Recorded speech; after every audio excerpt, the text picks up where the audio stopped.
Welcome back, everyone, to Stave 4 of Charles Dickens' A Christmas Carol. As you can see, I am thoroughly ready and so in the mood. It's raining here. I've got my cloak on with its hood, so get ready. Grab your snuggly blanket. I've got my Christmas Carol one. Grab a pillow, a loved one, a stuffed animal, a cup of tea.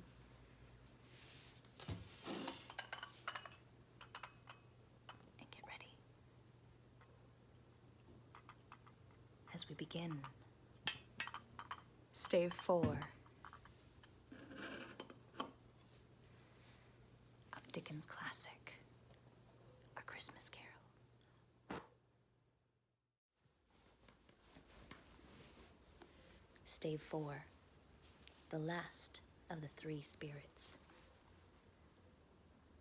The phantom slowly, gravely, silently approached. When it came near him, Scrooge bent down upon his knee, for in the very air through which the spirit moved, it seemed to scatter gloom and mystery. It was shrouded in a deep black garment, which concealed its head, its face, its form, and left nothing of it visible save one outstretched hand.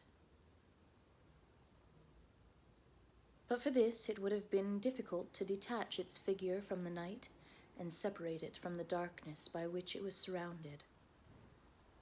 He felt that it was tall and stately when it came beside him, and that its mysterious presence filled him with a solemn dread.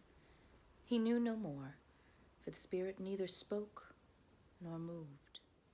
"Am I in the presence of the ghost of Christmas yet to come?" said Scrooge. The spirit answered not, but pointed downward with its hand. "You are about to show me the shadows of things that have not happened, but will happen in the time before us," Scrooge pursued. "Is that so, spirit?" The upper portion of the garment was contracted for an instant in its folds, as if the spirit had inclined its head. That was the only answer he received. Although well used to ghostly company by this time, Scrooge feared the silent shape so much that his legs trembled beneath him, and he found that he could hardly stand when he prepared to follow it. The spirit paused a moment, as observing his condition, and giving him time to recover. But Scrooge was all the worse for this. It thrilled him with a vague, uncertain horror to know that behind the dusky shroud there were ghostly eyes intently fixed upon him, while he, though he stretched his own to the utmost, could see nothing but a spectral hand and one great heap of black. "Ghost of the future," he exclaimed, "I fear you more than any spectre I have seen.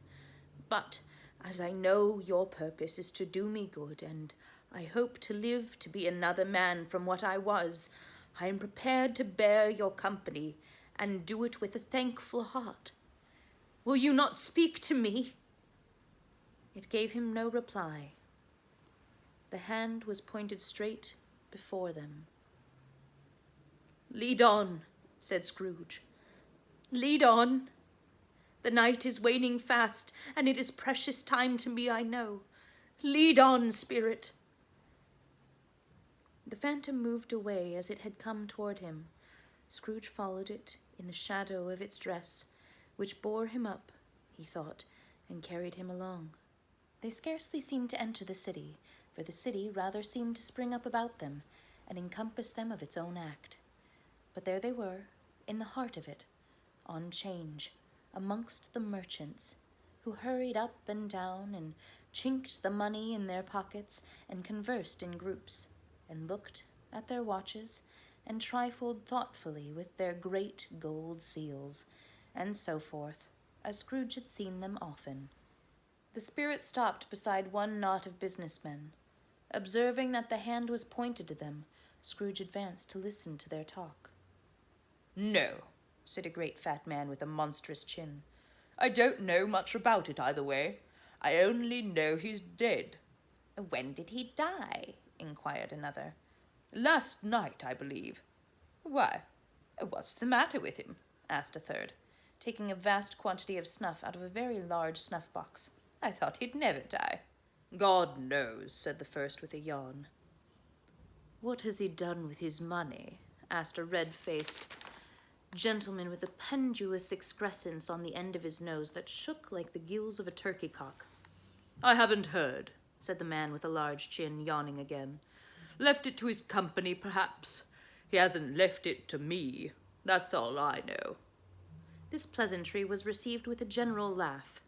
"It's likely to be a very cheap funeral," said the same speaker, "for upon my life I don't know of anybody to go to it. Suppose we make up a party and volunteer."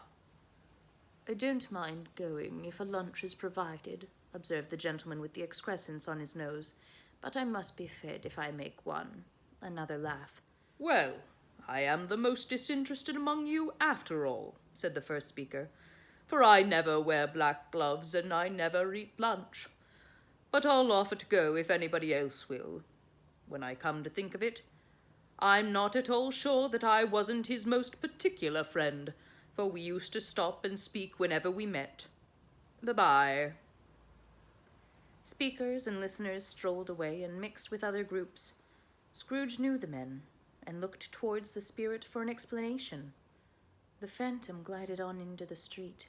Its finger pointed to two persons meeting. Scrooge listened again, thinking that the explanation might lie here. He knew these men also perfectly. They were men of business, very wealthy, and of great importance. He had made a point of always standing well in their esteem, in a business point of view, that is, strictly in a business point of view. "How are you?" said one. "How are you?" returned the other. "Well," said the first, "Old Scratch has got his own at last, eh?" "So I'm told," returned the second. "Cold, isn't it?" "Seasonable for Christmas time. You're not a skater, I suppose?" No. Something else to think of. Good morning." Not another word. That was their meeting, their conversation, and their parting. Scrooge was at first inclined to be surprised that the spirit should attach importance to conversations apparently so trivial, but feeling assured that they must have some hidden purpose, he set himself to consider what it was likely to be. They could scarcely be supposed to have any bearing on the death of Jacob, his old partner, for that was past, and this ghost's province was the future. Nor could he think of anyone immediately connected with himself to whom he could apply them, but nothing doubting that to whomever they applied, they had some latent moral for his own improvement, he resolved to treasure up every word he heard, and everything he saw, and especially to observe the shadow of himself when it appeared, for he had an expectation that the conduct of his future self would give him the clue he missed, and would render the solution of these riddles easy. He looked about in that very place for his own image, but another man stood in his accustomed corner, and though the clock pointed to its usual time of day for being there, he saw no likeness of himself among the multitudes that poured in through the porch. It gave him little surprise, however, for he had been revolving in his mind a change of life, and thought and hoped he saw his new-born resolutions carried out in this. Quiet and dark, beside him stood the phantom, with its outstretched hand. When he roused himself from his thoughtful quest, he fancied from the turn of the hand and its solution in reference to him that the unseen eyes were looking at him keenly. It made him shudder and feel very cold. They left the busy scene and went into an obscure part of town where Scrooge had never penetrated before, although he recognized its situation and its bad repute.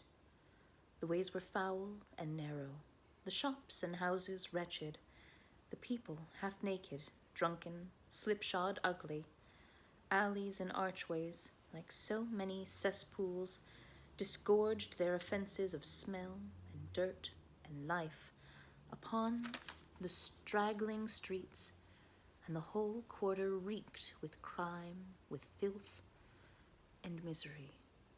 Far in this den of infamous resort, there was a low-browed beetling shop below a penthouse roof where iron, old rags, bottles, bones, and greasy offal were brought. Upon the floor within were piled up heaps of rusty keys, nails, chains, hinges, files, scales, weighs, and refuse iron of all kinds. Secrets that few would like to scrutinize were bred and hidden in mountains of unseemly rags, masses of corrupted fat, and sepulchres of bones. Sitting in among the wares he dealt in. By a charcoal stove, made of old bricks, was a grey-haired rascal nearly 70 years of age, who had screened himself from the cold air without by a frowsy curtaining of miscellaneous tatters, hung upon a line, and smoked his pipe in all the luxury of calm retirement. Scrooge and the Phantom came into the presence of this man, just as a woman with a heavy bundle slunk into the shop.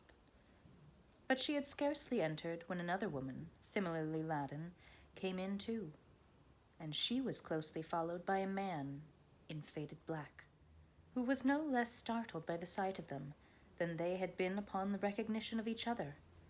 After a short period of blank astonishment in which the old man with the pipe had joined them, they all three burst into a laugh. "Let the charwoman alone to be the first," cried she who had entered first. "Let the laundress alone to be second, and let the undertaker's man alone to be the third. Look here, old Joe, here's a chance. If we haven't all met here without meaning it." "You couldn't have met in a better place," said old Joe, removing his pipe from his mouth. "Come into the parlour. You were made free of it long ago, you know, and the other two aren't strangers. Stop till I shut the door of the shop. Ah, how it squeaks! There ain't such a rusty bit of metal in the place as its own hinges, I believe, and I'm sure there's no such old bones here as mine. We're all suitable to our calling. We're all matched. Come into the parlour. Come into the parlour." The parlour was the space behind the screen of rags. The old man raked the fire together with an old stair-rod, and having trimmed his smoky lamp, for it was night, with the stem of his pipe, put it in his mouth again. While he did this, the woman who had already spoken threw her bundle on the floor and sat down in a flaunting manner on a stool, crossing her elbows on her knees, and looking with a bold defiance at the other two. "What odds, then? What odds, Mrs. Dilber?" said the woman. "Every person has a right to take care of themselves. He always did." "That's true indeed," said the laundress. "No man more so." "Why, then, don't stand staring as if you was afraid, woman. Who's the wiser? We're not going to pick holes in each other's coats, I suppose?" "No, indeed," said Mrs. Dilber and the man together. "We should hope not." "Very well, then," cried the woman. "That's enough. Who's the worse for the loss of a few things like these? Not a dead man, I suppose." "No, indeed," said Mrs. Dilber, laughing. "If he wanted to keep him after he was dead, a wicked old screw," pursued the woman, "why wasn't he natural in his lifetime? If he had been, he'd have had somebody to look after him when he was struck with death instead of lying, gasping out his last there alone by himself." "It's the truest word that was ever spoke," said Mrs. Dilber. "It's a judgment on him." "I wish it was a little heavier one," replied the woman, "and it should have been. You may depend upon it. If I could have laid my hands on anything else. Open that bundle, old Joe, and let me know the value of it. Speak out plain.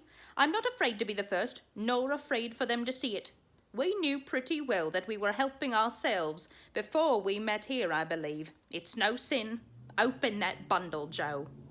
But the gallantry of her friends would not allow this, and the man in faded black, mounting the breach first, produced his plunder. It was not extensive. A seal or two, a pencil case, a pair of sleeve buttons, and a brooch of no great value were all. They were severely exclaimed and appraised by old Joe, who chalked the sums he was disposed to give for each upon the wall, and added them up into a total when he found there was nothing more to come. "That's your account," said Joe, "and I wouldn't give another sixpence if I was to be boiled for not doing it. Who's next?" Mrs. Dilber was next. Sheets and towels, a little wearing apparel, 2 old-fashioned silver teaspoons, a pair of sugar tongs, and a few boots. Her account was stated on the wall in the same manner. I always give too much to ladies. It's a weakness of mine, and that's the way I ruin myself, said old Joe. That's your account. If you asked me for another penny and made it an open question, I'd repent of being so liberal and knock off a half a crown. And now undo my bundle, Joe, said the first woman.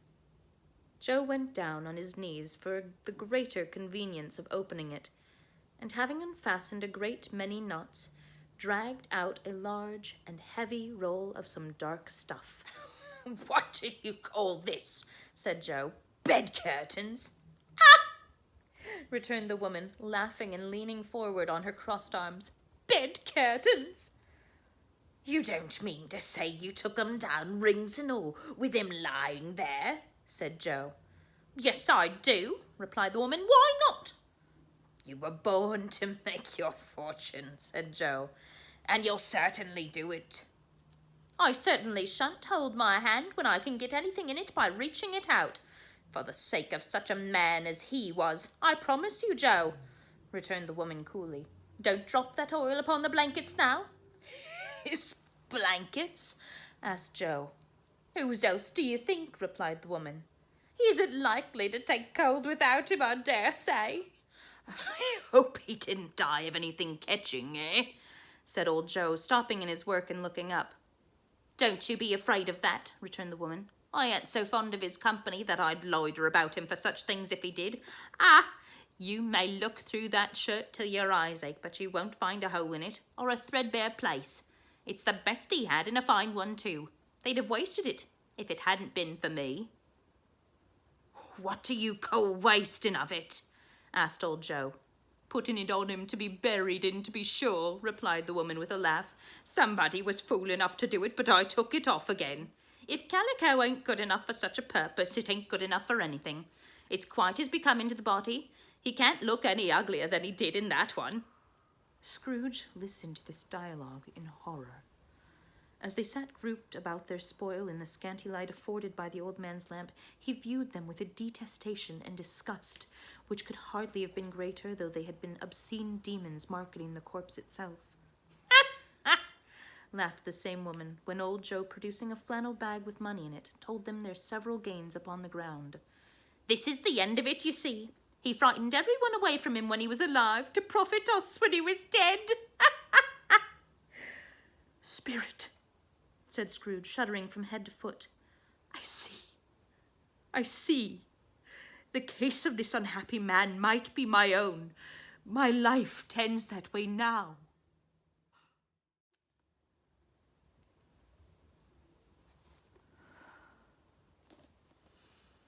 We're going to stop there for tonight. But join me again as we continue into Stave 4 of Charles Dickens' classic Christmas Carol. In the meantime,